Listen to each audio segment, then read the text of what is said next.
Fala pessoal, beleza? Eu sou o Fábio, estou aqui de volta para mais uma resenha aqui do canal. Hoje a gente vai ter uma resenha de RPG. A gente vai comentar esse RPG aqui, o ED ou o ED, Você é a Resistência, como preferirem, o ED, o ED. Mas antes de a gente começar a resenha, se esse por acaso é o seu primeiro vídeo aqui do canal, aproveita para se inscrever, ativar o sininho e não perder mais nenhuma resenha, beleza? Seja de RPG ou seja de quadrinhos. Se você já é inscrito, já é de casa, bem-vindo de volta, obrigado pelo prestígio aí, pela audiência. Se quiser deixar logo o seu like aí, ajuda bastante a gente aqui. Mas vamos lá, vamos começar a resenha. O ED, Você é a Resistência, ele é um RPG nacional que foi lançado em 2013, tá? Como eu falei, ele foi escrito pelo Fabiano Sacol e pelo Júlio Matos, e como os próprios autores comentam aqui no iniciozinho, o jogo surgiu a partir de uma oficina de criação de RPG. Tá? Bacana, legal, né, saber que o embrião disso aí surgiu numa dessas oficinas. Isso dá um aspecto interessante para o jogo, na minha opinião.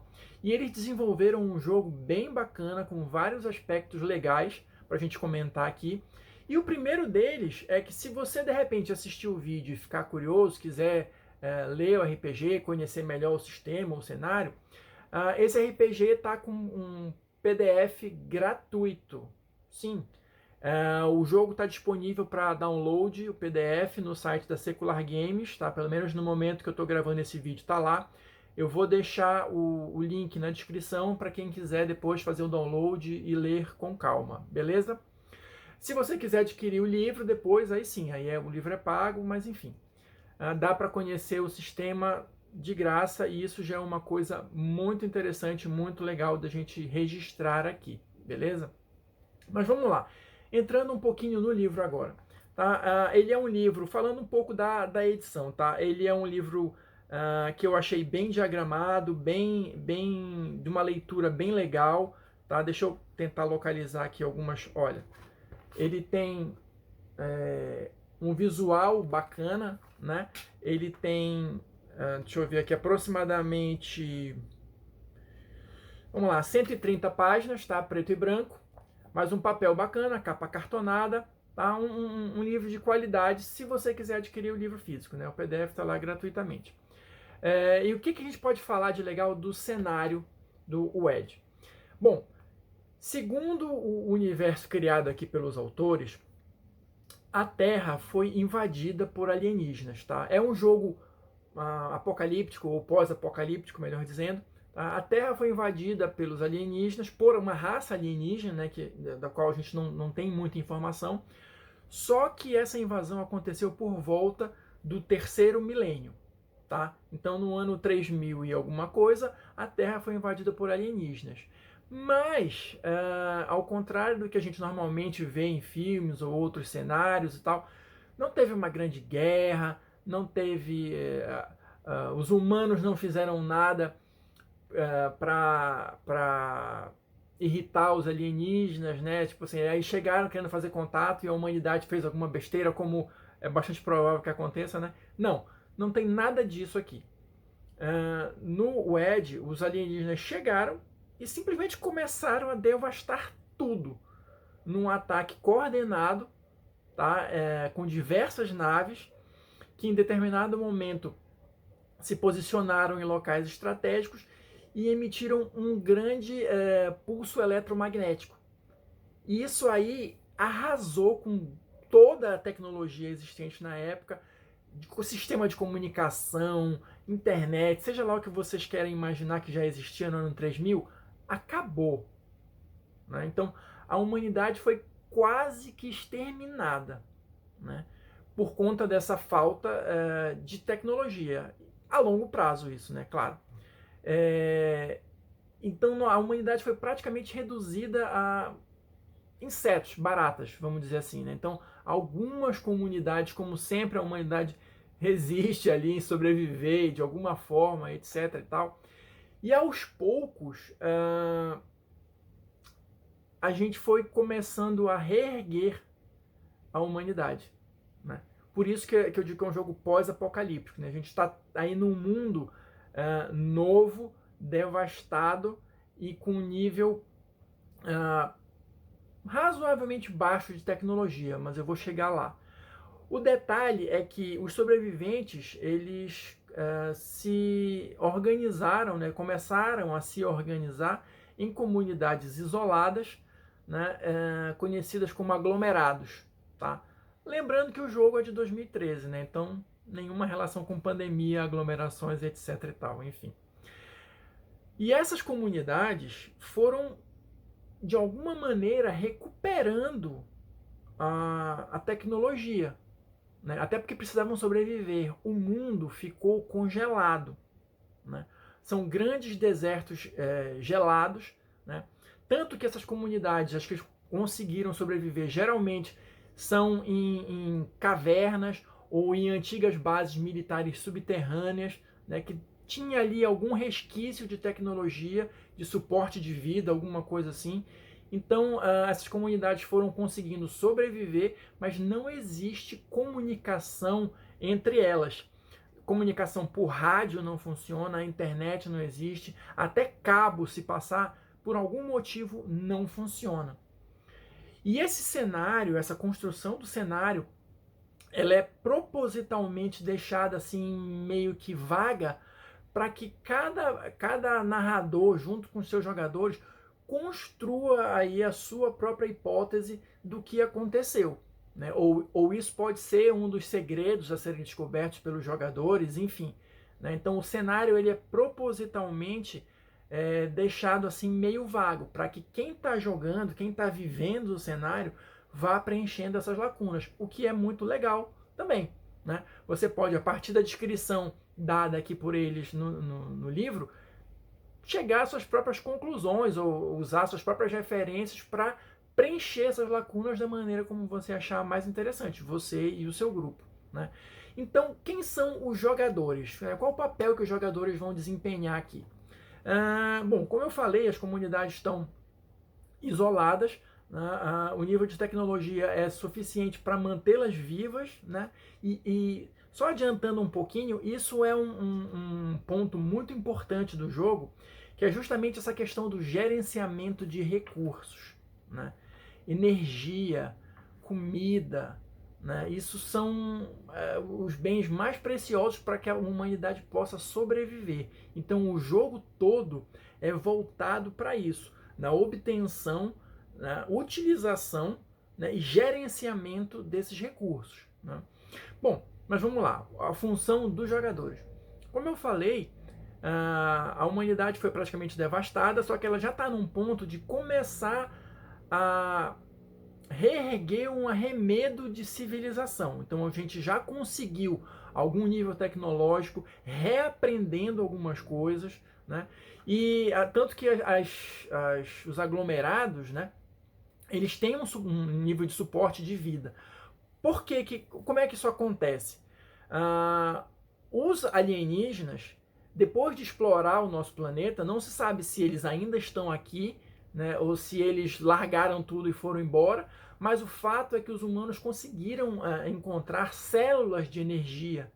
Né, e a partir disso começou a se dar essa retomada da tecnologia. Então todos os aglomerados e toda a tecnologia existente é baseada nessas células de energia alienígenas, né, que conseguem, como é que se diz, concentrar um grande poder de energia. Então uma célula, não que ela vai ser infinita, mas ela pode ser aproveitada durante bastante tempo por um aglomerado, enfim. E o ápice dessa tecnologia é justamente os trajes, tá? Deixa eu tentar aproximar aqui. Os trajes que os jogadores podem usar para explorar esse mundo. Porque o que acontece? Nessa sociedade existem aqueles que estão preocupados em sobreviver e não saem dos aglomerados, e tem os famosos exploradores ou heróis, entre aspas, que vão fornecer os meios para que aquela comunidade consiga sobreviver. Eles são chamados aqui de runners, tá? Que são os soldados, né, vamos colocar assim, da WED. O que é o WED? A WED, na verdade, é uma sigla que significa United Earth Defense. Deixa eu tentar mostrar aqui. Não sei se vai dar para ler, mas está aqui. United Earth Defense. Ou a Defesa Unida da Terra, alguma coisa nesse sentido, tá? Numa tradução livre. Então, os jogadores vão ser esses runners, que vão receber esses trajes, né, vão formar tipo a guarda da cidade, né, se a gente quiser fazer aquela comparação medieval ou alguma coisa assim. E a missão principal deles é explorar o mundo, seja para conseguir novas células de energia, seja para descobrir novas comunidades ou até para trocar informações, porque como eu falei, nenhum tipo de comunicação funciona. Então, se eu quero passar uma mensagem para um outro aglomerado, alguém tem que fisicamente ir até lá e entregar essa mensagem, né? Então, isso dá todo um contexto, dá todo um clima bacana para quem curte esse tipo de jogo de sobrevivência, né? É um cenário bem legal e justamente por ele não deixar tudo amarradinho ali, você pode viajar em cima e colocar suas próprias contribuições para o cenário, né? E o jogo também ele vai dividir os personagens em algumas classes, né? Que é meio básico assim. Então você vai ter, olha, o mecânico, tá? Você vai ter o pesquisador, você vai ter o sobrevivente e você vai ter, cadê? Esqueci, eu passei o primeiro, justamente o soldado, tá? O soldado. Todas essas classes de personagens vão ter trajes e vão sair para explorar. Cada um tem as suas funções, tem as suas características específicas. O jogo é bem detalhado nesse aspecto, o que cada um pode fazer. Conforme você vai aumentando de nível, as suas habilidades vão melhorando também as suas capacidades. Então, por exemplo, um mecânico é muito importante, porque os trajes eles são movidos a essa energia, mas eles não são uma tecnologia perfeita. Então, se der algum problema no meio do caminho, é o mecânico que vai ali no meio de uma tempestade de neve, ou no meio de um combate, ou enfrentando algum animal, que vai ter que reparar aquele traje. Então, assim, o jogo tenta passar esse clima de sobrevivência tensa, né? Você vai ter os seus níveis de energia no seu traje. Então, tem aquele lance de redirecionar energia para cá, para ali. Os próprios aglomerados, eles têm um nível de energia também que vai baixando com o tempo. E se aquele nível chegar a zero, aquela comunidade vai morrer. Então, assim, o jogo se propõe a ter sempre esse clima tenso, né? Mas alguns toques legais e divertidos também. Como eu já falei aqui várias vezes, comunicação nenhuma funciona. Então, se quando eu falei trajes, você está pensando aí que está todo mundo lá fora, no meio da neve, se comunicando via rádio, né? Não. Os personagens não se comunicam de forma nenhuma. A não ser, né, obviamente, pela voz mesmo, mas não tem comunicação a rádio. Mas você, no seu traje, pode pelo menos colocar uma musiquinha para ouvir. Isso é um detalhezinho pequeno, mas eu acho que dá todo um diferencial para o jogo e deve ser muito divertido para os jogadores também. Escolher, por exemplo, a playlist que o seu personagem está ouvindo durante a missão, aquela música que mais define o seu personagem. Vários personagens têm apelidos decorrentes da música preferida deles, da música que os define, assim, em termos de jogo, de personalidade, enfim. Então, esses detalhes eu acho bem bacanas, né? E assim, como todo jogo de sci-fi, você vai ter aqui vários tipos de veículos e tal, você vai ter vários tipos de inimigos, sejam animais, sejam resquícios dos alienígenas, né? Ou a presença dos alienígenas ainda, não se sabe, né? Olha, você vai ter aqui animais, né? Você vai ter, como é que se diz? Renegados, né? Aquela velha história, né, dos mundos apocalípticos, né? Comunidades renegadas, comunidades mais, entre aspas, primitivas e tribais que não conseguiram recompor o seu nível tecnológico e andam por aí vagando ou praticando terra arrasada. Tem de tudo, né? Tem, olha, armamentos alienígenas, tem um bocado de coisa legal para explorar quem curte esse tipo de jogo, né? Você vai ter aí um sistema de experiência que é baseado na glória, né? Nos feitos do seu personagem, né? Isso é bacana também, e o jogo dá muita ênfase nisso, né? De momentos marcantes, de momentos em que o seu herói toma uma decisão que vai fazer ele brilhar caso ele seja bem sucedido, né? Enfim, você vai ter um nível de moral até do próprio aglomerado, se vocês saem, voltam, conseguem completar a missão ou não conseguem completar a missão, porque imagina, você está trancado lá e você está vendo seu suporte de vida gradativamente diminuir, né? Então, assim, me parece ser um jogo bastante interessante. Eu não tive oportunidade ainda de jogar, mas acho que pode render bastante. E aqui no finalzinho, no apêndice, ele traz aqui algumas regras para combate tático, tá? Apesar de ser um jogo muito voltado para isso, para esse gerenciamento de recursos, né, e do combate em si, essas regras aqui são específicas para quem curte usar grid, né, e de repente deixar o combate um pouco mais tático e melhor de visualizar, né? Quem não curte muito usar grid, dá para jogar tranquilamente, mas para quem curte, tem regras específicas aqui. Então, assim, essa é a dica de hoje de RPG. O Ed, você é a resistência. Eu recomendo que vocês conheçam, né? Especialmente porque está de graça, né? Não custa nada. Vai lá, conhece o RPG, porque eu acho que tem muita coisa legal que dá para render muitas histórias e campanhas bacanas, beleza? Então é isso, pessoal. Essa é a nossa dica de hoje. Espero que vocês tenham gostado e até o próximo vídeo. Falou!